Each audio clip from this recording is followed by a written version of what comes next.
Hello everyone, and this is ASTRONEER. This is by far one of my most favorite games that I've been playing for a long while, as you can see from my saves here. I really like the holographic images as well, but yeah, so I can explain it more while we're launching, so let's just set off. Come on, let's do this. I love this launch sequence. The graphics are so good. Wait, can I press that? No. Alright. And you can do that. You can move around using the camera. Okay, so where are we gonna land? Ooh, got some pretty good things nearby. Alright, let's look around and see what we got.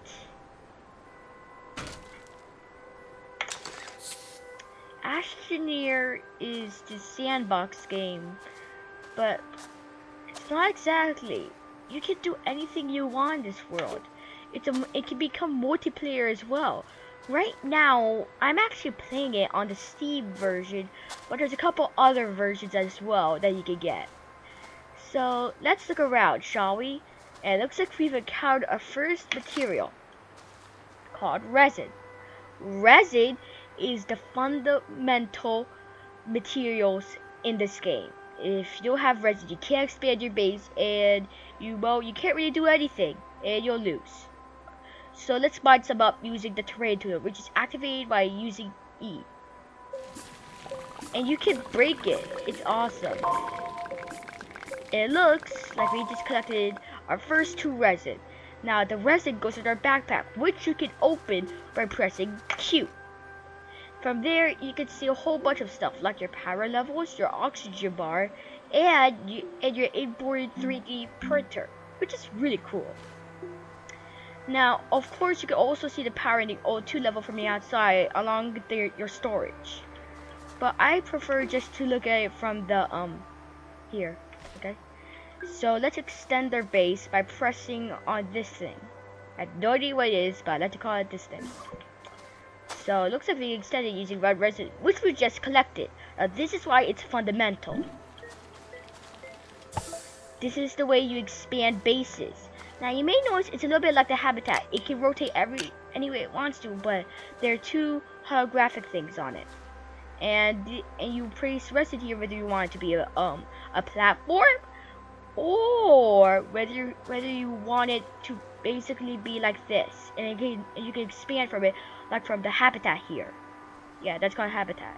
Oh, it's also where you save your games. So anytime you're about to leave your game, or like shut down, or anything really, leave the game, make sure to go in there or any other habitat. I'll explain the save game option more to depth later, but for now, let's expand our base using the resin we've collected. So yeah, we've expanded the base, and now you don't see the holographic resin anymore. That's because it can't be made into a platform. But we're gonna make this into a platform. I'll show you what it looks like in a second. We just need more resin. And there's more than one thing that you can do with this terrain tool. And the terrain tool uses up power. So when you use the terrain tool, keep a close eye on your levels. And we don't have enough resin. Great. Let's collect more. Make sure to always keep a close eye on your levels when collecting anything from the ground. It looks like that resin deposit is completely out. Please, one more resin. Come on, please. I don't want to go somewhere else. Please. No. Alright. Well, it looks like we're gonna have to go expand. But there is a resin rock over there, which is kind of like an infinite source of resin that recharges over time. So for now, we're gonna collect some. It was a stroke of luck that we did next one. A stroke of luck. And the way you mine is that you wait until your terrain tool is over the green arrow, and then it mines. Okay, so we've got more than enough resin. So we're gonna go ahead and place our 2 resin here. And it's quickly in the way, and then it's made something called a printer, or you can make it a research center, or you can make it a smelter or vehicle bay. And that's it for now. You can unlock more stuff through the research center, which we might want to do first, but I don't really think so. But now to move over to the second most fundamental material of this game. And that is compound. It's that thing over there. Oh god, this is gonna be hard to get over there. Alright. And you can spray in this game. So we're gonna try to spray over there and collect as much as we can. And make sure we don't die from all 2 levels, because I do not want to die. Hey look, I'm surfing. Alright, collect compound. Please collect all the compound. Please compound. Please compound. Please compound. Please a lot of compound. I want compound. Give me all that compound. Thank you. Thank you for giving me. Okay.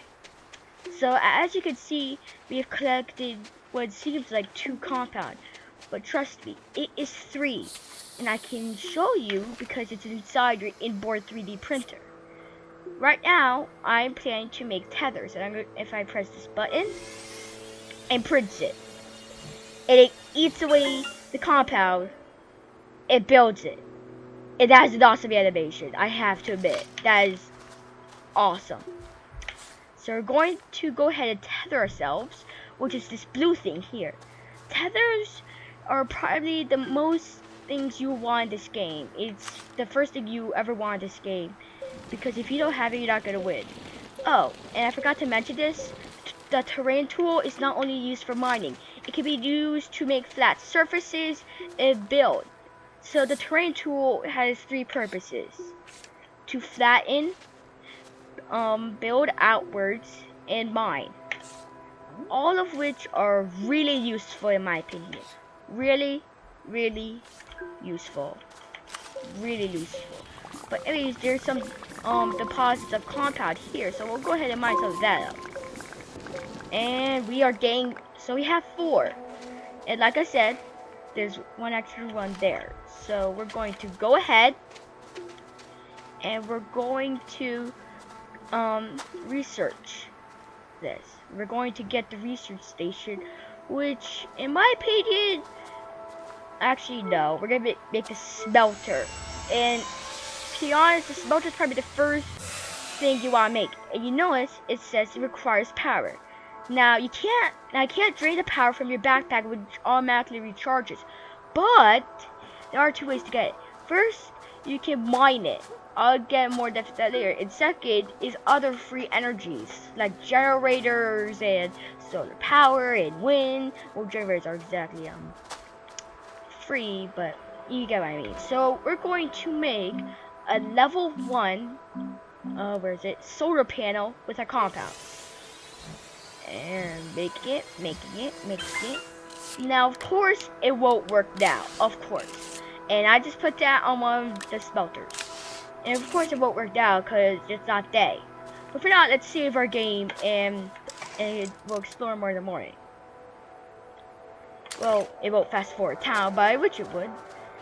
Alright, so we're going to explore this cave here, which is probably the second most thing you want to do. You want to explore this cave as soon as possible, as soon as you get a smelter. Because that is the only way that you can get more materials like copper that you saw earlier to make the printer. It's the only way. There's of course the trade station, but when you're starting out, this is what you need to get. And we've run out of power. So we could just jump down. But I'm going to choose to wait because I want to build this thing flat so that I can easily just get down there. Because I do not want to be left in that cave down alone, okay? Is it done? It's done. Or not. Okay, so extend it, extend. Alright, just a bit more. And that's good. Nice flat surface. So we're going to go ahead and explore this cave. I guess we're going to go this way. You may notice that I'm gathering more power. That's because it's the daytime and all the extra solar panel power is heading towards me, which is really useful. And of course you can store power, but we'll get more depth to that later again, because we don't have the resources or really the time. This is more of a just starter video for those who are starting out and playing ASTRONEER. Now, this is the first underground growth that we've come across. It's an underground tree. Yeah, it's literally an underground tree. Yeah. I don't know why. Oh, it looks like we've run out of tethers. So we're gonna craft some more using our import 3D printer, which is awesome. And we're going to place down more tethers over here. And it looks like we stumbled upon our first element inside a cave. And that is hydrazine. Now, hydrazine is rocket fuel, and it can be used well, to be honest, it's really just used in that. It's more of like a common material, so you'll find a lot of it in your caves, most likely. Well, as far as I've seen.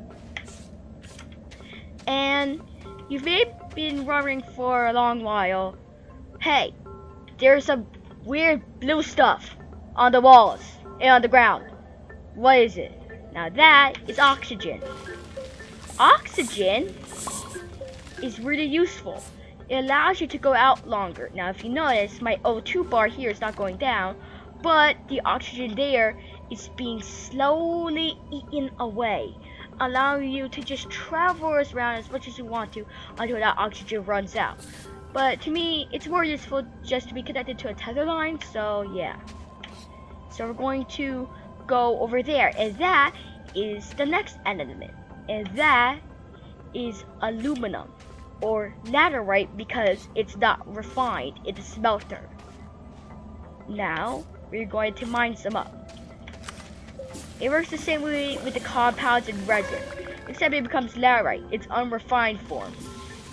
So what you need to do is put this in the smelter, and it will come out as aluminum, an element in this game that is sort of rare, and yet really, really useful for rovers and other cool things. So yeah, aluminum is probably your like second most goal after you've got everything. But you know why now? Now you may be wondering, the yellow stuff is power, and that is a creature. Now, if you notice, if I walk up to it, it won't hurt me. But if I uproot it, there's a seed or research capsule under that I, of course, can research, but why would I do that? I mean, I don't even have a researcher right now, and it looks like we've run out of tethers again. You notice that I've been running out of tethers a lot, like a real lot. And it looks like we've found ourselves some compounds. And you may be wondering, how the heck did you find yourself compounds in the middle of a cave? Now, for some reason, it's found underground in caves. For some reason, I can't actually explain. So, yeah, we'll just take some for now and craft more tethers. Now, you may notice that even if I left the crafting menu, it was still printing anyway to my inventory. And yeah, that's basically how it works. I just wanted to say that. Now, we've come across more laterite and our first dangerous creature. Now, ooh, do you know what we have just found, folks? That is a dead Astroneer's body. They usually hold useful things, and it looks like this one had a jack load. We found ourselves a battery. Yes, that's how you store power. An oxygen tank, and then some really rare titanium, some dynamite, but other than that, there's really nothing else. So, I guess we'll make a second trip down here. And you may be wondering what those are, and I do not want to get close to those because I'm carrying such important things. So we'll go ahead and head back to our base. So yeah, that is the first episode of ASTRONEER so far. And to be honest, I might just end the episode inside the habitat after I smelt everything and show you how the smelter works. So yeah, and there's a beacon towards home as well. And we'll walk up our nicely built staircase, which I love. And I have been running out of power, but you may notice that that's full of oxygen. I have a whole bunch more things to explain, but sadly, I'll get to that in the next episode because because I found that Astroneer's body, it's just too much to explain. But let me show you how this smelter works. Now, after I place my ore on it, I press it and it outputs there. You notice it's going to the side because there's more aluminum. So yeah, I guess we'll save the game, and I'll tell you about everything else later. Bye!